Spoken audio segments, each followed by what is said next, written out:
It's 6 p.m., Madam President. Let's start the recording. Thank you, Mr. McCoy. We're going to be led in the Pledge of Allegiance by Mr. Howard.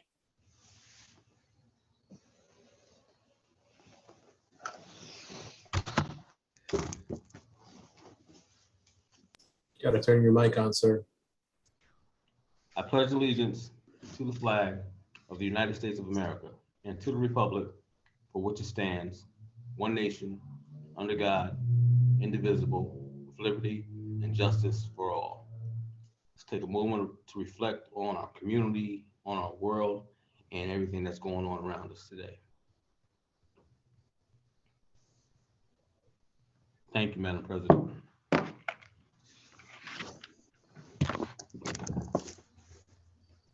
Thank you. Roll call, Mr. Clerk.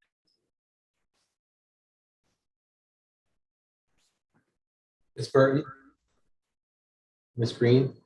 Here. Dr. Henderson? Here. Mr. Howard? Mr. Levinstein? Here. Here. Ms. Maida? Here. Ms. Mineo? Here. Mr. Stridarn? Here. Mr. Walker? Be it resolved that the Board of Education hereby recesses into executive session for the following purpose. Matter made confidential in DFERPA, employment history of particular individuals, matters leading to the employment of particular individuals, collective bargaining under the Taylor Law, NTA, NASA, CSCA, and to obtain advice from legal counsel. I'd like to entertain a motion, please. So moved. So move. Second. Roll call, Mr. Clerk. Ms. Green? Yes. Dr. Henderson? Yes. Mr. Howard? Yes. Mr. Levinstein? Yes. Ms. Maida? Yes. Ms. Mineo? Yes. Mr. Stridarn? Yes. And Ms. Burton. Thank you, Ms. Burton. So we'll see you in a bit. Thank you.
The recording started back up, Madam President.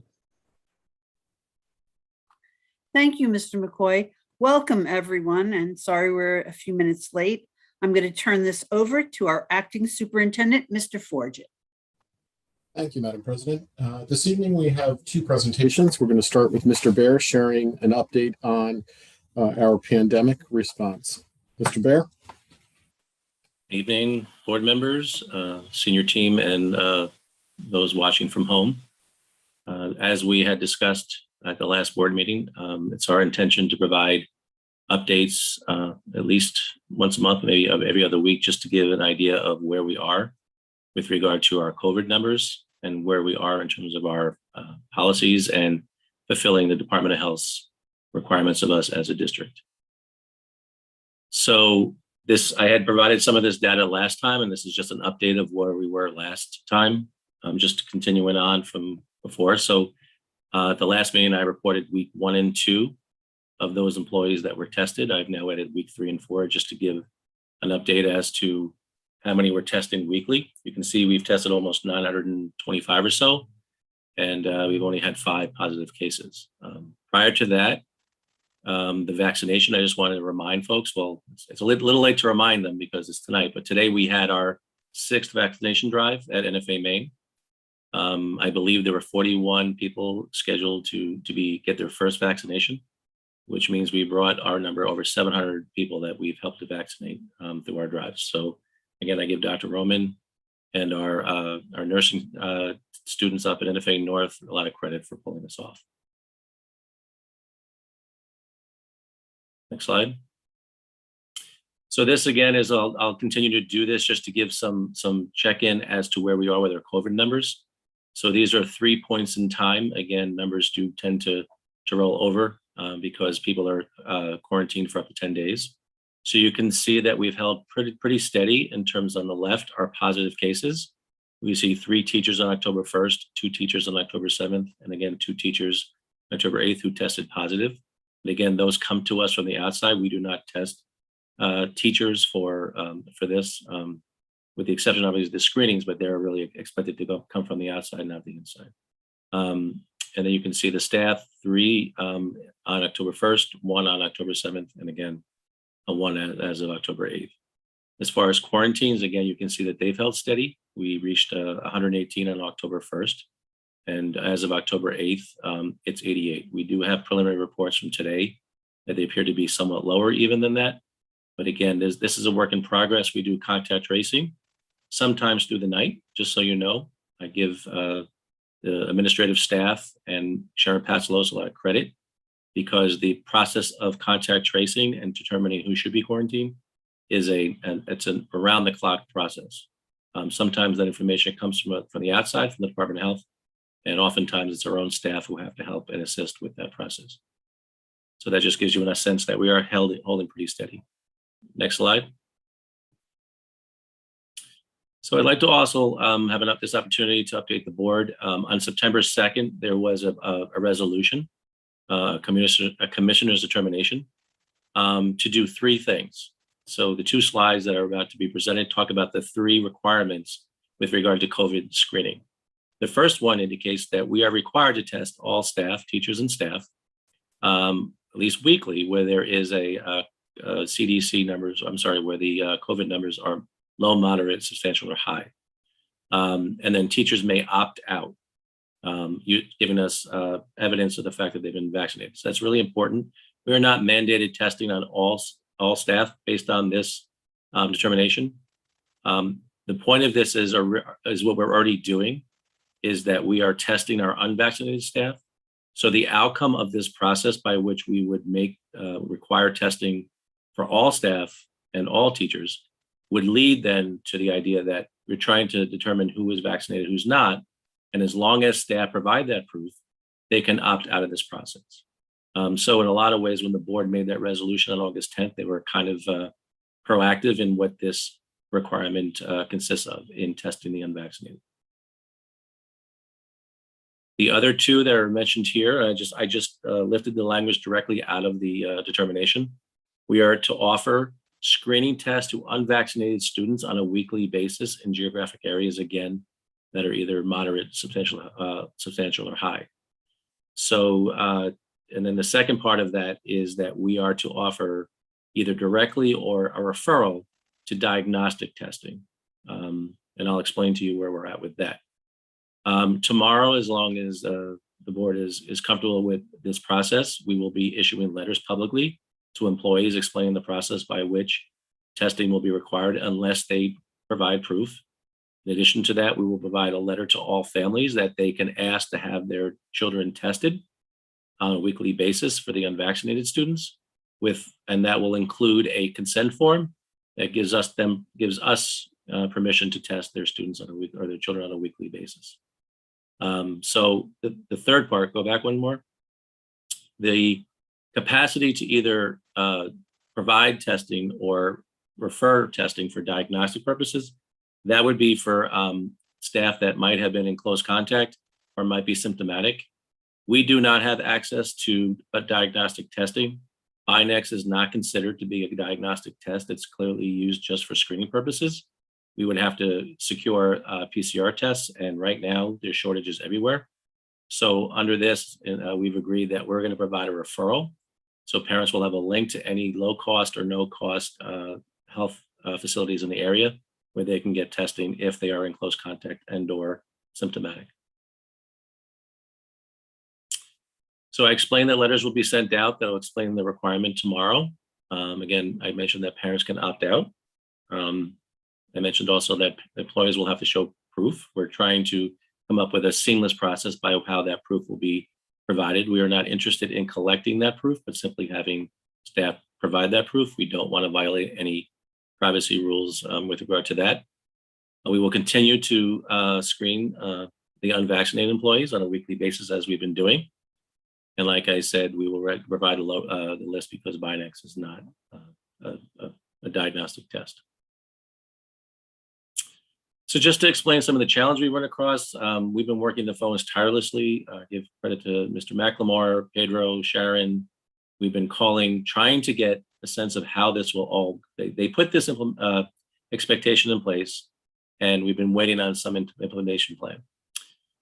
So there have been monies, I believe it was something of the effect of $10 million that was provided to Orange County that was meant to be distributed. But to date, we have not had that money distributed to support the testing program that's outlined in the September 2nd determination. We're still awaiting from some direction from the Orange County Department of Health with regard to a countywide implementation plan. They have not provided that implementation plan to date. And it's, October 12th today. And it's really important to note, and I'm sure you've read it in the newspapers and watched it on TV, there is a significant shortage in all testing, and especially the BINEX rapid tests. They provided, we've reached out to a number of people. I actually talked directly with Abbott down in Orlando, Florida. We did order 3,000 tests from them. They told me there's about a 45 to 90-day waiting period. In addition to that, we revisited a conversation with the State Education Department, who provided us originally the 1,400 tests for screening last spring. They also, we've asked for another 2,000 tests from them. They've also said that shortages are in place and they're not sure when they'll be able to give them to us. And we're also looking into partnerships to manage all aspects. There are, as a result of the federal monies, some medical facilities nationwide have the ability to come in and take ownership of part or whole of the whole process, the testing, the securing of tests, the reporting to the state, making sure we comply with all of the health Department of Health regulations. But it's a process to secure them. It's not something that happens overnight. And just to give you a sense of how surreal this world is, one of the vendors we reached out to certainly could work with us, but it will be a process. They have 1 million tests in their stockpile, but they cannot release them without a process that we have to go through in order to secure their services. So this has been a bit, I keep saying to Mr. McLemore, it's kind of hunting in the dark because we're not getting a lot of direction, and we're not having a lot of luck because, like everyone else who's in this business, there's tremendous shortages with regard to testing. I think that's it. Board members, any questions? Yes, Mr. Stridiron. Thank you, Madam President. So when it comes to contact tracing, who determines if a teacher gets COVID, who determines if the students have to quarantine? Is it the contact tracing or is it the district? We followed the CDC and Department of Health guidelines with regard to contact tracing. So for adults to students, if an adult is positive, We determine whether or not they came less than 6 feet with any student for more than 15 minutes over a 24-hour period. If it's determined that they did do that, then we then have to start working through the students that might have been in that range. So it's a case-by-case basis. In some cases, teachers have not been within 6 feet the entire day or over a 24-hour period. In some cases they have, but only certain students, not the entire class. Because there was a situation at Bondville where you had a TA that got COVID. The contact, and also did lunch duty. And the contact tracers said that all the students that she came in contact with should have been quarantined, but the district did not quarantine. And we actually How did reached that out work? we actually reached out to the Department of Health on that. It was determined that that person was assisting, but she never came within a close contact with a student for more than 15 minutes. She may have helped with opening the milk, and then she stood back with her mask on the entire time and was more than 6 feet for the most of the time. She never really sat near kids. We did run that by the Department of Health, and they agreed with us that we did not need to quarantine the students that were in the cafeteria. So how is it a teaching assistant that works with the kids all day doesn't get within closer than 6 feet of students and not get quarantined? How is that possible? I don't want to get into individual situations. That's not totally accurate what you're reporting about who the individual was, but they know that they have to stay within 6 feet, beyond 6 feet. It's a challenge. It's a challenge for teachers to not get to be, especially in our primary grades. So we've had those conversations. Principals have made that clear during department meetings and faculty meetings that you need to really maintain this. There are barriers in place if necessary. It is a challenge. I don't disagree that how do you teach kids every day and maintain 6 feet distance, but that is the expectation of the CDC. Thank you. Board members, any other questions? Thank you, Mr. Bear. Mr. Forget? Thank you, Madam President. Our second presentation this evening, I'm going to turn this over to Dr. Spindler, but before I do that, I want to recognize the hard work of her and her team. I think when the board hears the audit findings and the information that will be presented, you will be pleasantly supportive of all her work that she's done with her team. So Dr. Spindler, thank you and your team for your hard work, and I'll allow you to introduce the auditor. Thank you very much. Appreciate your kind words. Tonight presenting is the Bondville Group. We have Mr. Alan Walther, who will explain the audit process and actually no findings. So he'll tell you more about the process in a minute. Alan? Thank you. Good evening. Just to introduce myself, my name is Alan Walther. I'm a partner with the Bondville Group. We have completed the school district's audit for the year ended June 30th, 2021. I met earlier this afternoon with the audit committee and reviewed the results of the audit in detail with them. For tonight's presentation, I'd just like to give a brief overview of the overall results of the audit for the year. We will be issuing an unmodified opinion on the school district's financial statements. That is the highest level of assurance that we can give on your financial statements, and that is the opinion that the users of the financial statements will be looking for. The state education department, the office of the state controller, the bond rating agencies will all look for an unmodified opinion. With regard to our report on internal controls and compliance in accordance with government auditing standards, we had no internal control findings and no compliance findings. Because the school district expends in excess of $750,000 of federal aid, you are also required to have an audit under the uniform guidance requirement.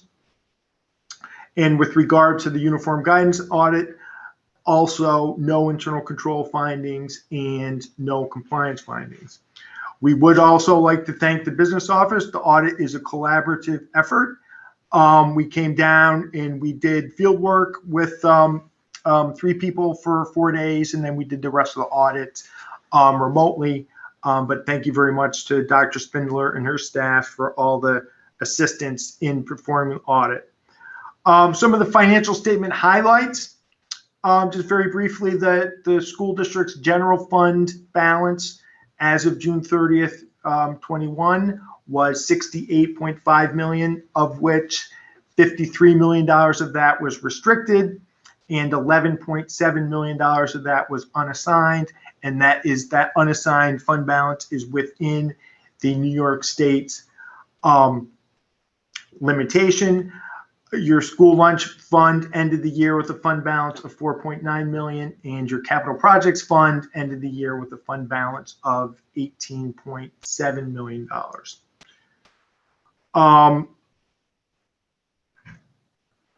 Your total combined revenue, all the money that the school district took in for the year across all the funds, was $316.6 million. Expenditures were $311.8 million, and other sources were $15 million, resulting in an increase in fund balance of approximately $19.9 million. And the only other comments, again, the government auditing standards and uniform guidance reports no compliance findings and no internal control findings. So I'd like to open it up at this time to any questions. Yes, I see a hand up. Mr. Stridiron. Thank you, Madam President. I have two questions. One, the net position of the district.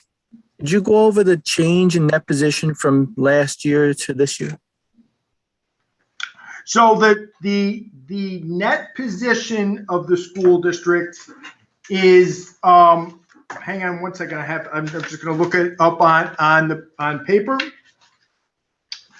Your net position for the year decreased by $42.4 million. And what that represents, the net position is different than the numbers that I spoke of at the fund level. The net position of the school district is the school district wide, all the funds combined using the full accrual method of accounting. So it's a different accounting method than the numbers that I spoke about, which are the budgetary basis. And that decline, so that $42.4 million decline was primarily the result of three factors. The school district needs to recognize other post-employment benefits annually, depreciation costs, and its share of the New York State pension plans, the ERS and TRS pension plans. What about the combination of the net revenue versus the long-term liabilities? Because right now I see it's a negative $506 million. And that number has increased over the last few years. Any concern about that at all? So the $506 million is a net deficit that the school district shows at the government-wide level.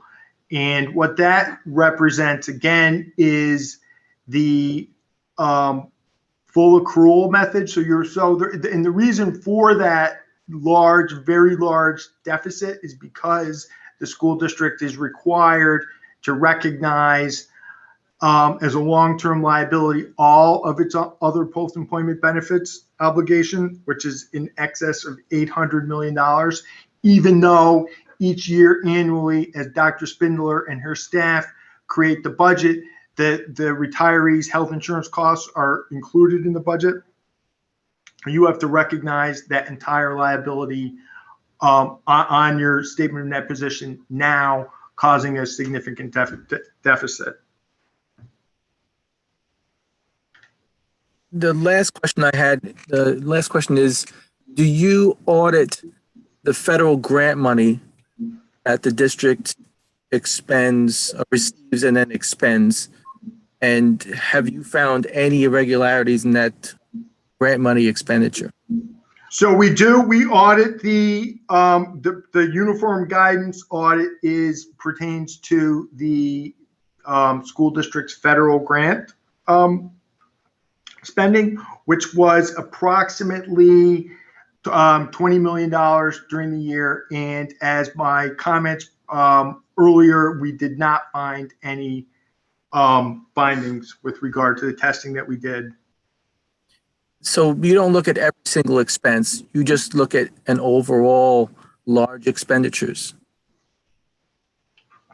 We look at a sample. Okay, so it's not a detailed audit, it's just a general audit. All right. It's a Very it's- detailed. It's Well- no audit is an audit of every single revenue item or every single expenditure item. It's risk-based.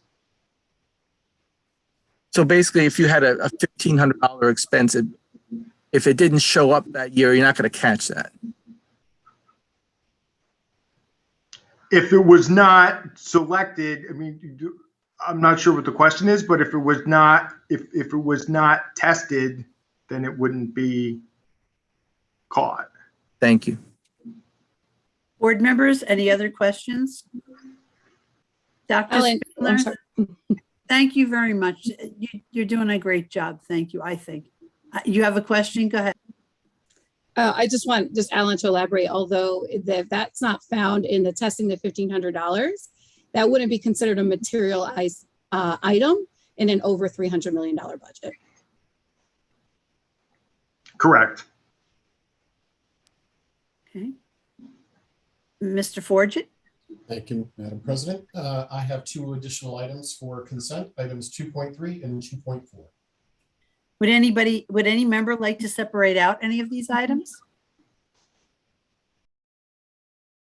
I'd like to entertain a motion, please. So moved. Second. Questions or discussion on those items? Mr. Stridiron? I'm in support of both of these items. I just had a question on 2.3. So this is kind of like an open-ended contract to be selected, the investigation to be selected by, I believe, the superintendent. So is it possible to have this investigator look into what happened to Peter Kwakwas and the situation with attendance and the district's response to that situation? Could this investigator do that type of investigation? Take that under consideration. I would hope that the board at this point would take into consideration that this is a very important situation that needs to be investigated, and I hope the rest of the board supports that.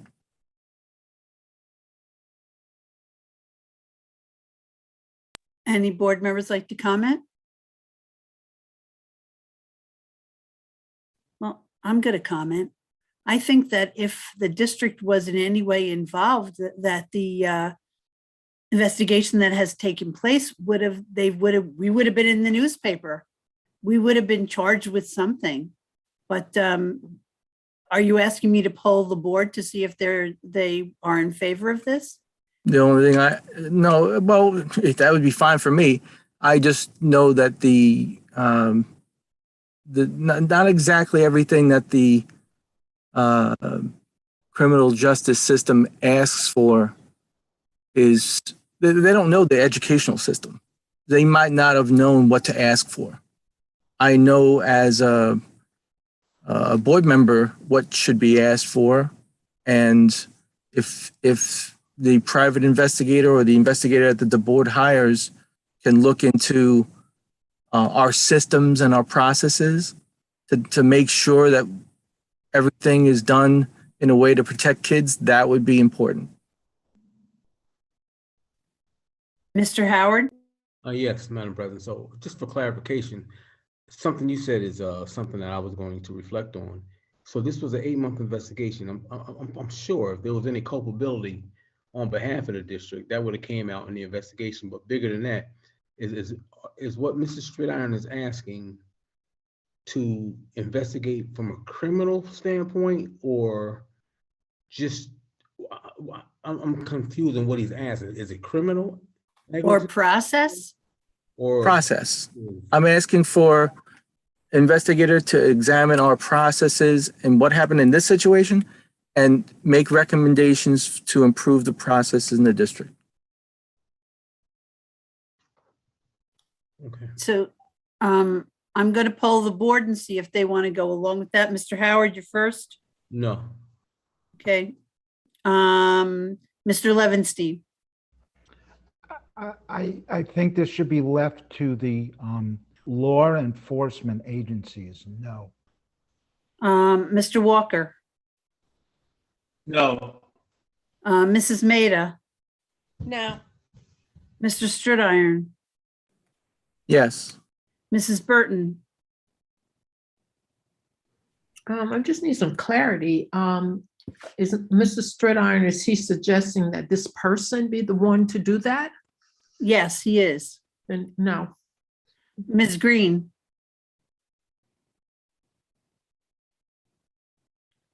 Dr. Henderson. I would just need some additional time to make a decision on this. That's all I would ask for. Thank you. Okay, can I have the outcome, Mr. McCoy? Yeah, 5 no's. Okay, and I didn't vote yet, right? And I'm going to say no. That's So, so that's a no. Sorry, Mr. Stridiron. Mr. Howard, your hand is up. Is that just an error? Okay, thank you. Mr. Forget. So let's continue with what we're doing here. I'd like to entertain a motion, please. No, I did that. Yeah, so we just need a roll call, ma'am. Okay, roll call. Ms. Burton, Yes.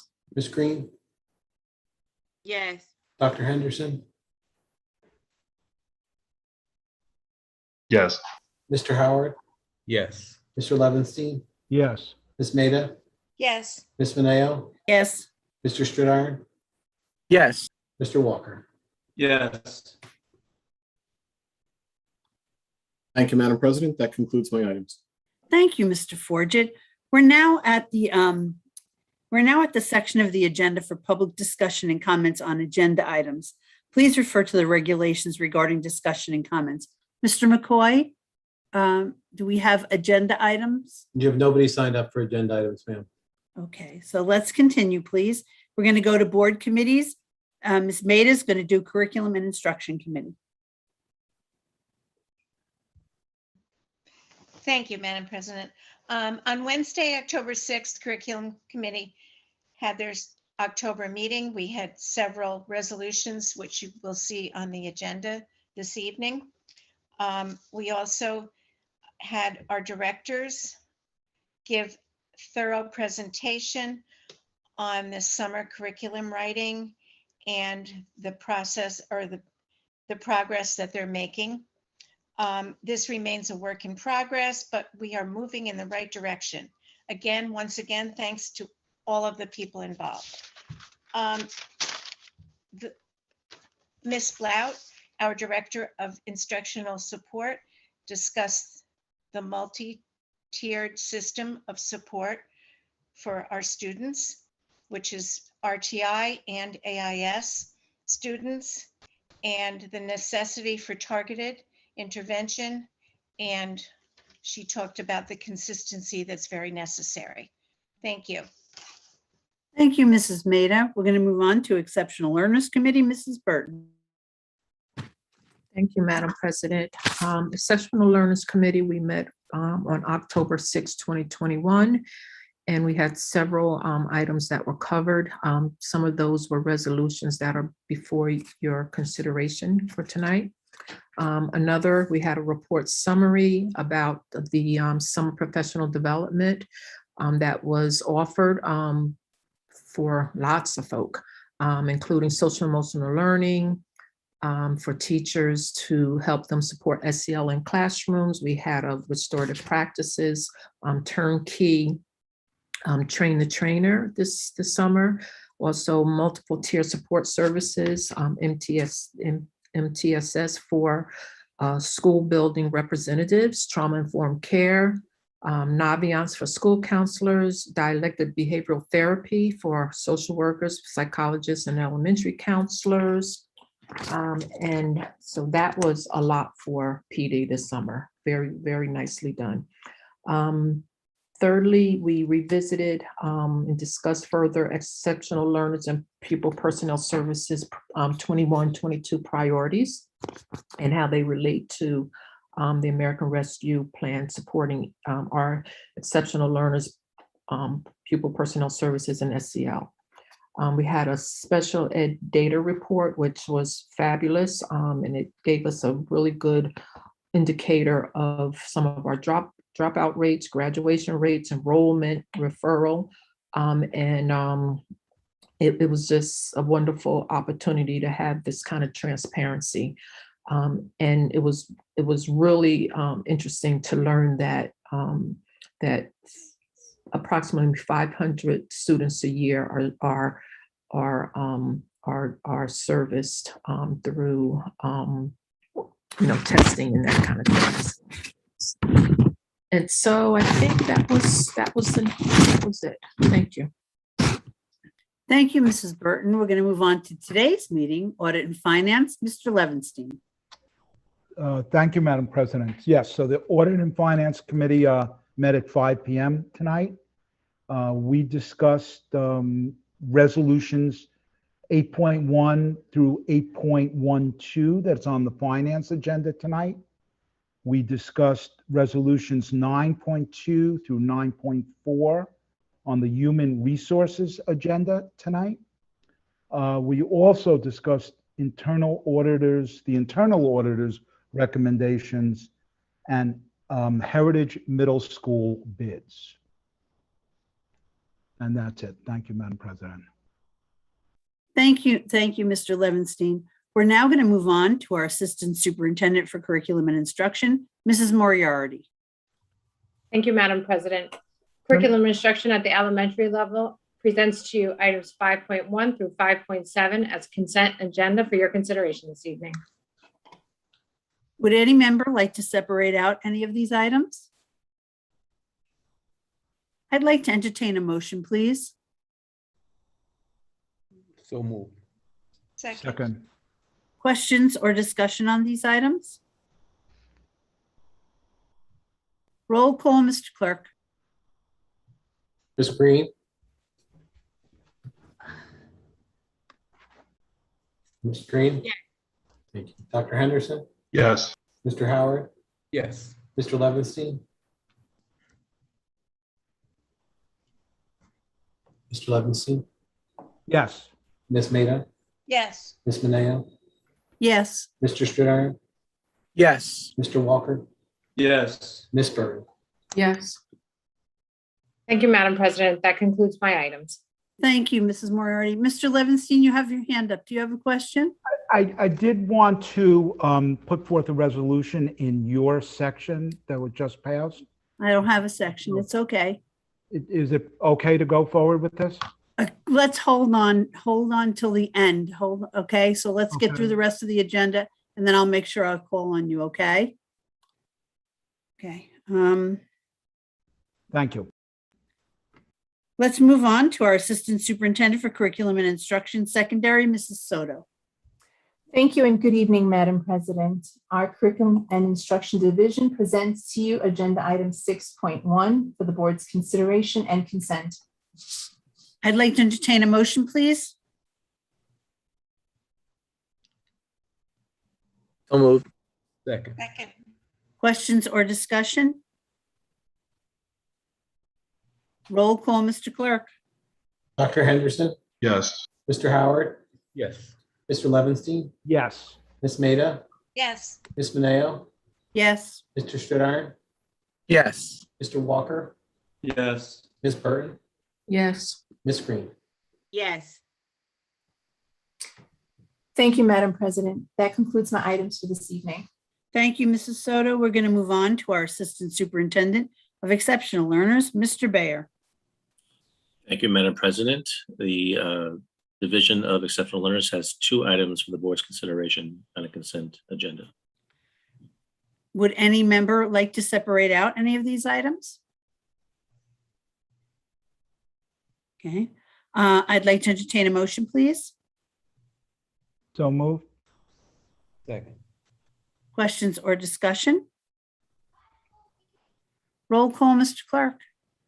Mr. Howard, Yes. Mr. Levinstein, Yes. Ms. Maida, Yes.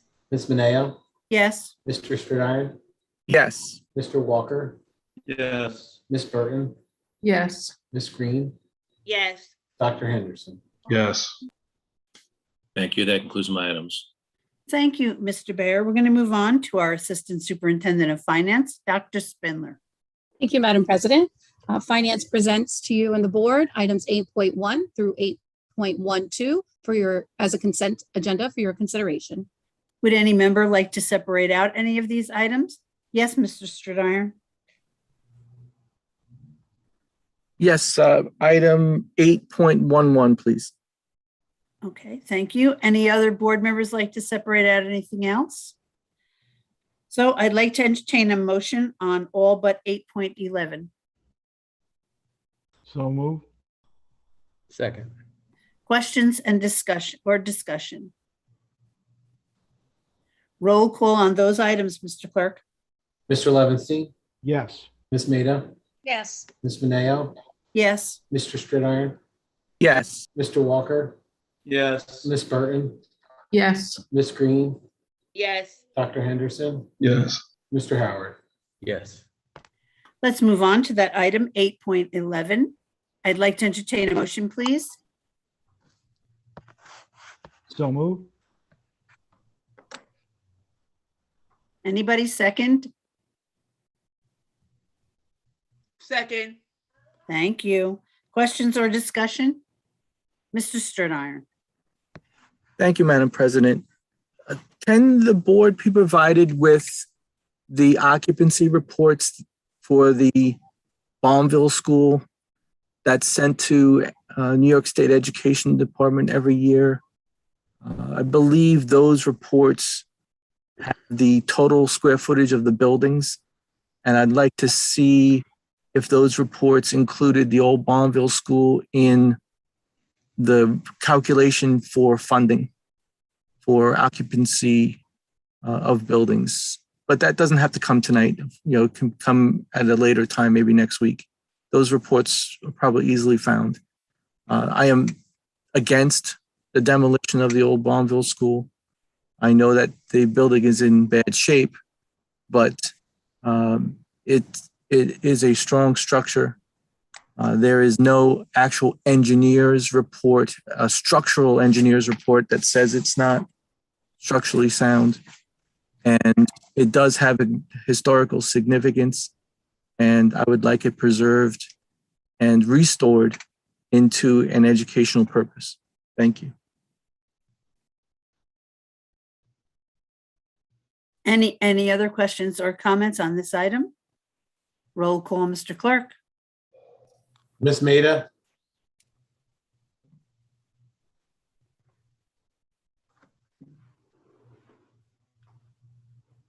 Yes. Ms. Mineo, Yes.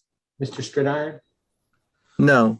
Mr. Walker, Yes. Ms. Burton, Yes. Ms. Green, Yes. Dr. Henderson, Yes. Mr. Howard, Yes. Mr. Levinstein. Yes.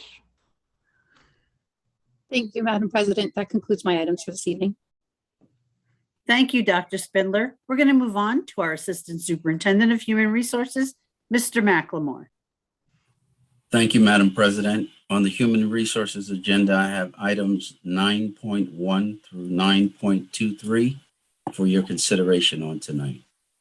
Would any member like to separate out any of these items? Yes, Mr. Stridiron.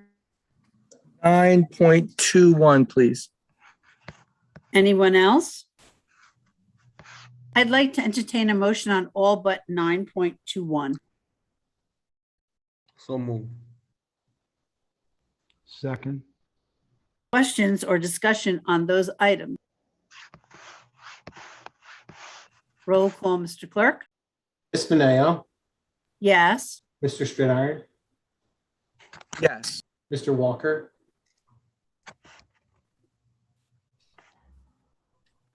Mr. Walker, Ms. Burton, Yes. Ms. Green, Yes. Dr. Henderson, Yes. Mr. Howard, Yes. Mr. Levinstein, Yes. Ms. Maida. Yes. Let's move on to item 9.21. I'd like to entertain a motion, please. So moved. Second. Questions or discussion? Mr. Sturdiron. Thank you, Madam President.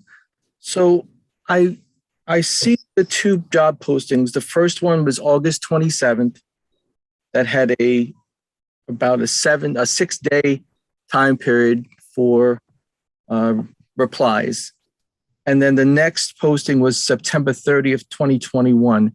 Could someone please explain what the change in the posting was? It was not a change in the posting, Mr. Stradar. There was a change to the job description. And because there was a change to the job description, we reposted. And what change to the job description was that? There were additional instructional items posted under responsibilities.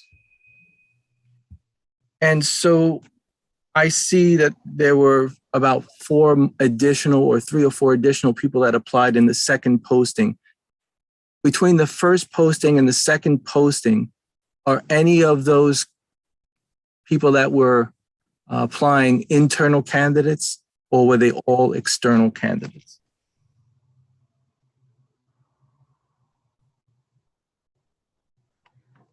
Mr. McLemore, can you help us there? Madam President, I wouldn't have that information at this time. I believe they were all external, Mr. Stradar. Thank you.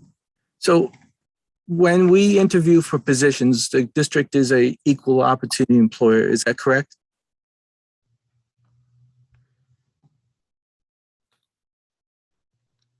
Mr. Shaw? Yes, in accordance with policy.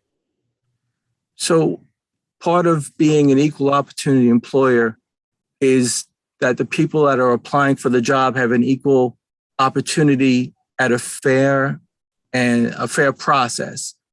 How is it a fair process when the posting is on August 27th, but there was a letter that was sent to the College of St. Rose by the superintendent that says that the job will be given to the candidate if they are accepted into the program?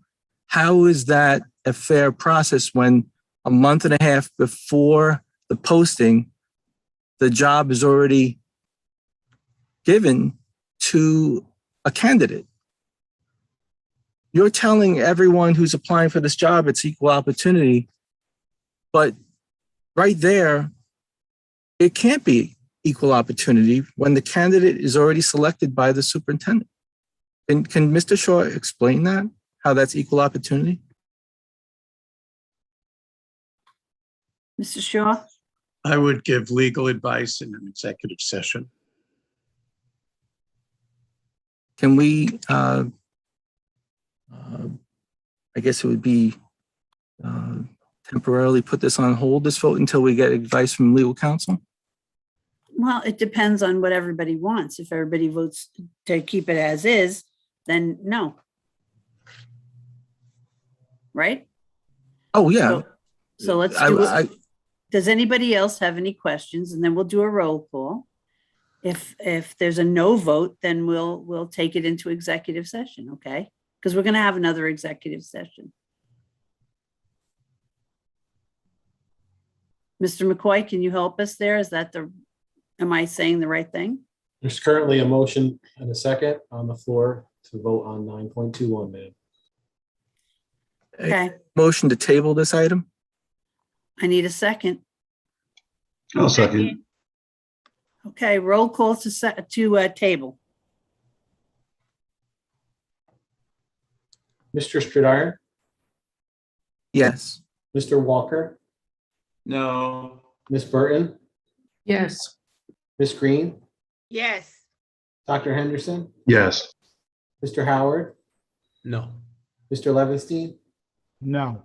Ms. Maida,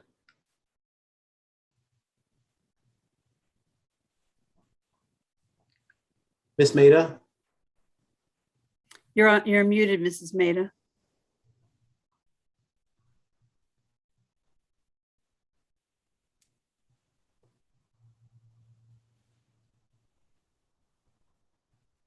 I'm sorry, no. Ms. Mineo, No. the item to table fails. Okay, so now we have, let's do a roll call on this item, just a general roll call. So roll call to approve 9.21. Mr. Walker, Yes. Ms. Burton,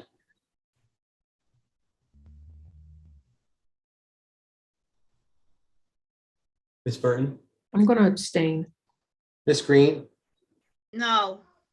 Dr. Henderson, No. Mr. Howard, Yes.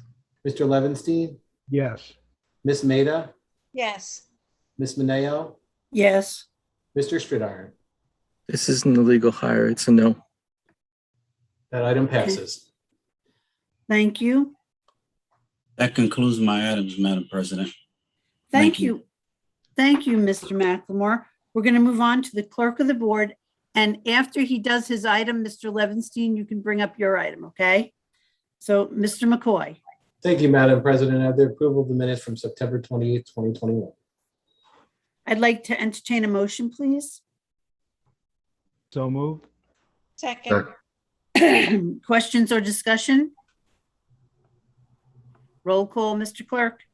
Ms. Burton, Yes. Ms. Green, Yes. Dr. Henderson, Yes. Mr. Howard, Yes. Mr. Levinstein, Yes. Ms. Maida, Yes. Ms. Mineo, Yes. Mr. Stridiron, Yes. Mr. Walker. Yes. That concludes my items, Madam President. Thank you, Mr. McCoy. Mr. Levinstein? Madam President, thank you very much. I would like to put forth a resolution to reinstate employee number 82021, effective October 13th, 2021.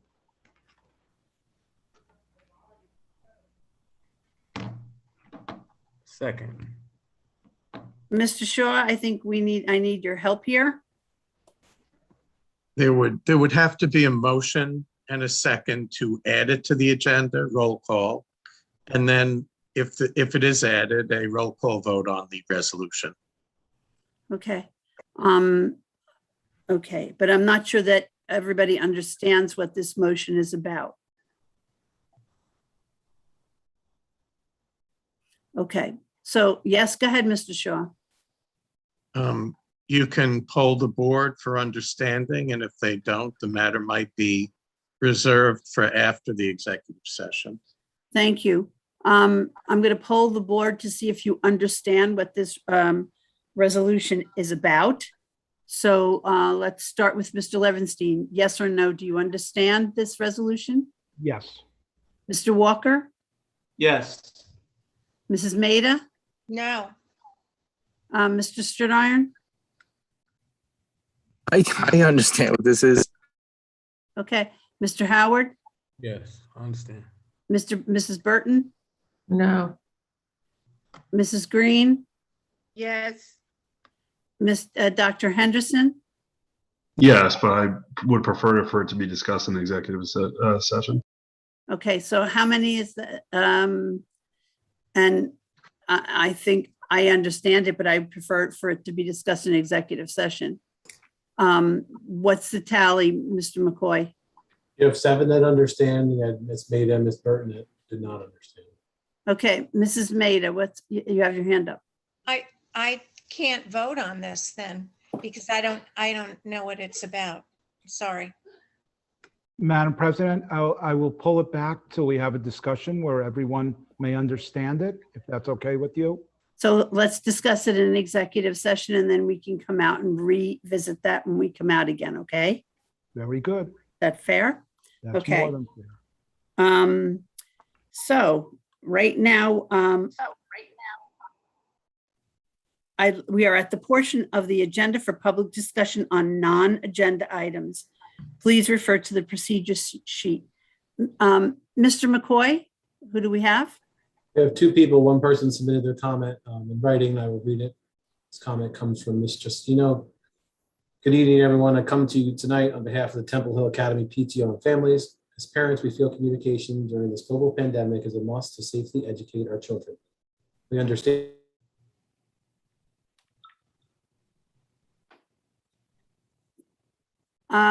You got muted there, Mr. McCoy, so start me. it again. As parents, we feel communication during this global pandemic is a must to safely educate our children. We understand and respect individuals' rights to privacy. However, we feel that parents, guardians should be informed as to what grade level has been exposed to a COVID positive case so we can choose to have our children tested to contain or stop the spread of this disease. As a Temple Hill / NECSD family / community, we need to establish safety and trust as we navigate through this tough time. Some families have immunocompromised students, family members, and so it's imperative to feel the sense of trust and safety. We have been given many reassurances of certain protocols that were put in place to keep our children safe and make us feel comfortable sending our loved ones to be in contact with the masses of other people every day, with more than half unvaccinated.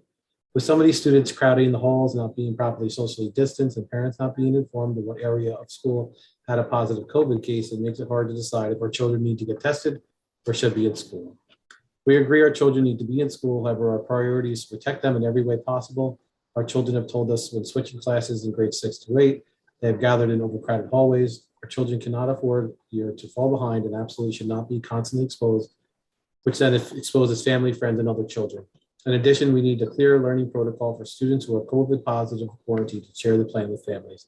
We respectfully urge you to reconsider the notification process and reconsider providing families with a clearer view of COVID positive cases so we make better decisions for our families. Thank you for your time. Temple Hill Academy PTO, Ms. Justino, PTO President. We have one other member that signed up to speak. The person that signed up is Ms. Dawn Fuchek. Thank you. Go ahead, Ms. Fuchek.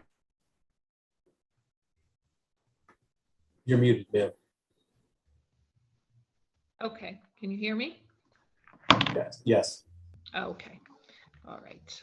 Dawn Feedback, my address is 234 Orleans Road.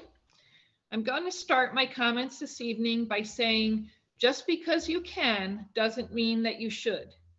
In June of 2021, districts across the state saw the expiration of a disaster declaration, which in part allowed school districts to hold their public meetings virtually.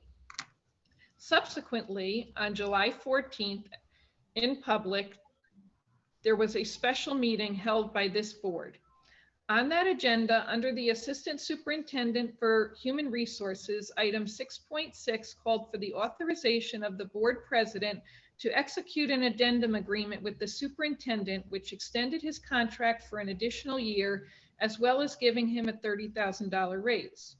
By state law, there can be no public comment at a special meeting. Why then would this board knowingly put such a potentially contentious item on an agenda of the board meeting that does not allow for public comment? There was a regular meeting scheduled for July 20th of 2021. Why couldn't this item have been on that agenda? As a regular meeting, this would have allowed for public comment and participation. I'm not aware of any particular reason other than the board knew that it was controversial and that many people would want to comment on it, and they just didn't want to hear it. This type of behavior breaks trust with your community and speaks to an ongoing lack of transparency in this district, but at least this meeting was held in person. Just 2 short months after returning to in-person meetings, on September 2nd, our new governor put into effect a new law reauthorizing virtual meetings until January 15th of 2022. Under this law, holding meetings virtually is at the discretion of local officials and is not a requirement. Once again, I will say, just because you can doesn't mean that you should. I'm having difficulty understanding why this board has made the decision to return to virtual meetings. Currently, our scholars, teachers, staff, and administrators are all back to in-person learning, teaching, and working. I commend all of you on this board for making that happen while keeping everyone's health and safety as your top priority. As we all know, it is critical to our scholars' educational success to have in-person learning. That being said, if it is a safe place for all of them to be in person together, why is it not a safe place to have in-person board meetings and/or committee meetings? You have chosen to follow current Department of Health and CDC guidelines to ensure a safe in-person return for scholars, teachers, staff, and administration. So why is it not the same for you? You have put multi-level safety protocols in place to help protect the health and safety of everyone. These same protocols can be put in place to allow you to return to in-person public meetings. You are not setting a good example by not holding yourselves to the same expectations that you are holding everyone else to. The current practice for public comment is to notify the board clerk by noon on the day of the meeting if you wish to speak on agenda or non-agenda items. One issue with this is that the public might not know if they want to participate or not at the meeting. Upon listening to the board's deliberation on agenda items, that may spark someone to want to comment about something that they heard. And under the current process, that would not be allowed because they hadn't signed up prior to the deadline of noon of the meeting day. Once again, this does not promote trust, transparency, or participation of the community. In addition, upon looking at the websites of the 17 other school districts in Orange County, I have found that Newburgh is the only district that chose to return to virtual meetings. So once again, just because you can doesn't mean that you should. In closing, I respectfully ask that you reconsider your decision and return to in-person meetings. Thank you very much.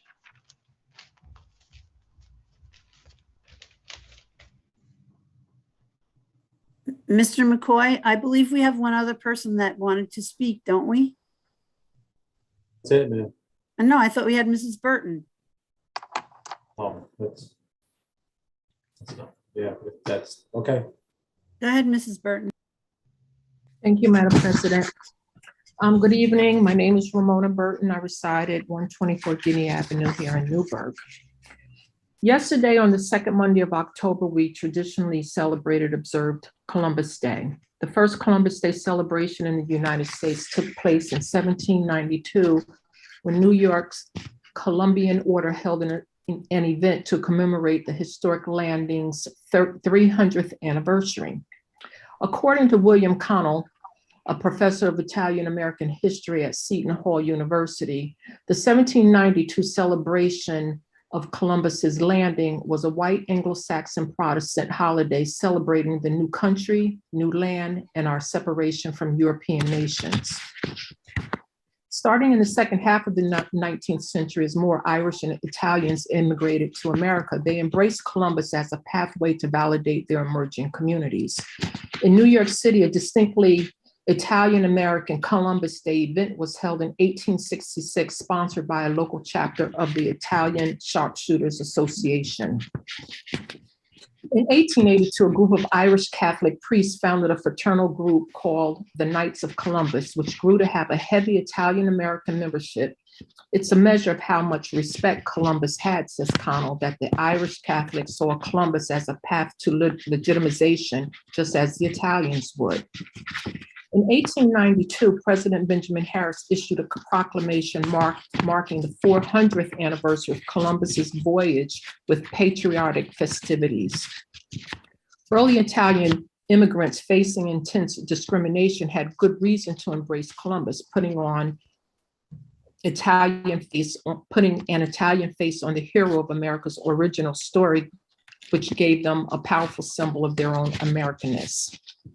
In 1937, President Franklin D. Roosevelt proclaimed Columbus Day a national holiday, largely as a result of intense lobbying by the Knights of Columbus. But as modern historians began to spotlight the brutal side of the explorer's legacy, especially relative to Native communities, there were calls to abolish Columbus Day or replace it with Indigenous Peoples Day. Controversy over Columbus Day dates back to the 19th century when anti-immigrant groups in the United States rejected the holiday because of its association with Catholicism. And like many European explorers, Christopher Columbus encountered indigenous people throughout his voyage. There are three main sources of controversy involving Christopher Columbus's interaction with the indigenous people he labeled Indians. And they were the use of violence and slavery, the forced conversion of native peoples to Christianity, and the introduction of a host of new diseases that would have dramatic long-term effects on native people in America. And in an era in which the international slave trade was starting to grow, Columbus and his men enslaved many native habitats of the West Indians and subjected them to extreme violence and brutality. According to Rethinking Schools, a renowned educational publication, we need to rethink Columbus Day because the Columbus myth is a foundation of children's belief about society.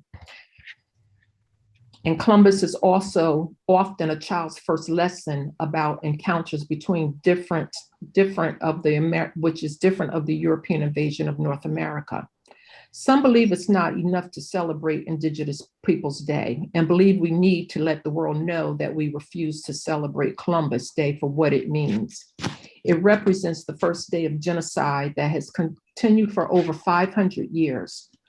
I want to make it clear that I'm not proud of how American European ancestors behaved and the things they did. The Zen Education Project, another renowned organization that reaches educators and activists across the United States and around the globe, suggests it is time to stop celebrating the crimes of Columbus and stand in solidarity with the indigenous people who demand an end to Columbus Day.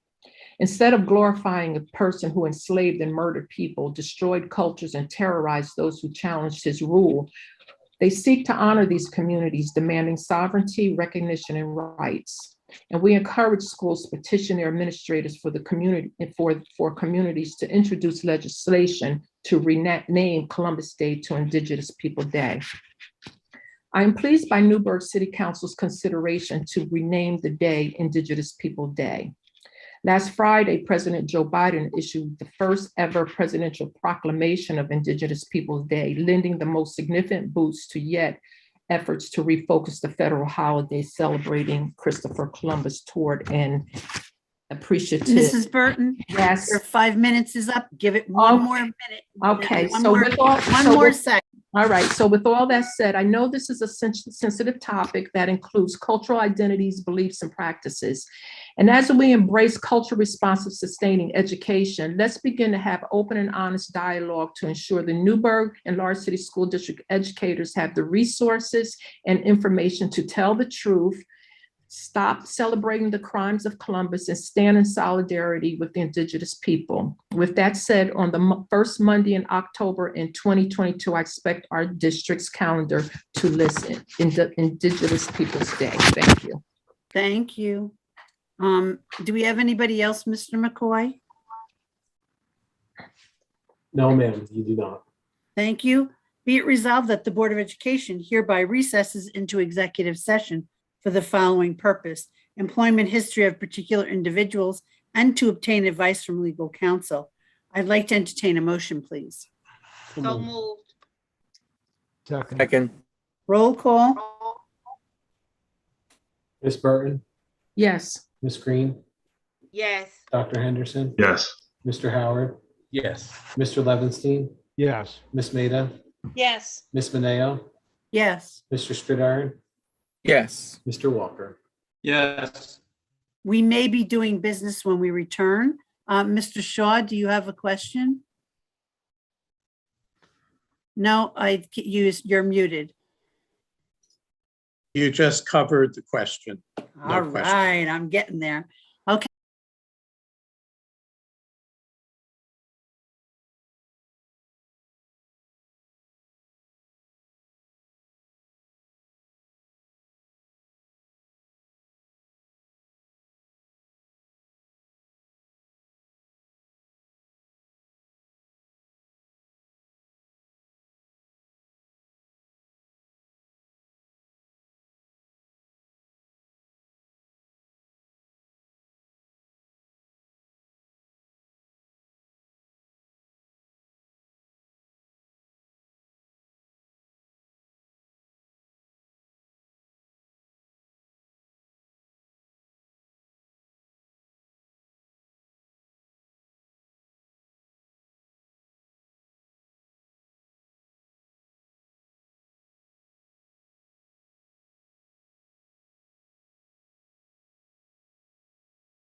Are we all here, Mr. Clerk? You're all set, Madam President.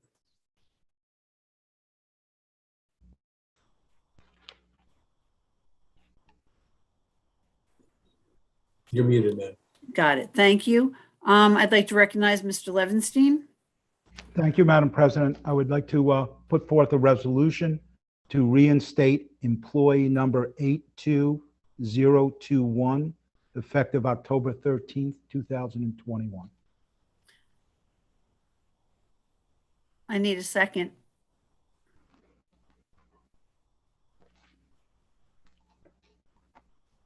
Mr. Howard, we can't hear you. Your mouth is moving. All right, can you see him, Mr. McCoy? He's seconding it. Yeah, I see a head nod, yes. Okay. So I guess we're going to have a roll call to, go ahead, David. This is a roll call to add it to the agenda. Yes, sir. Mr. Clerk? Okay, roll call to add. Ms. Burton, Yes. Ms. Green, No. Dr. Henderson, No. Mr. Howard, He's saying yes. yeah, Mr. Levinstein, Yes. Ms. Maida, No. Ms. Mineo, No. Mr. Stridiron, No. Mr. Walker. That item fails. Thank you. I'd like to entertain a motion to adjourn this meeting. So moved. Second. Roll call, Mr. Clerk? Ms. Green, Yes. Dr. Henderson, Yes. Mr. Howard, Yes. Mr. Levinstein, Yes. Ms. Maida, Yes. Ms. Mineo, Yes. Mr. Stridiron, Yes. Ms. Burton.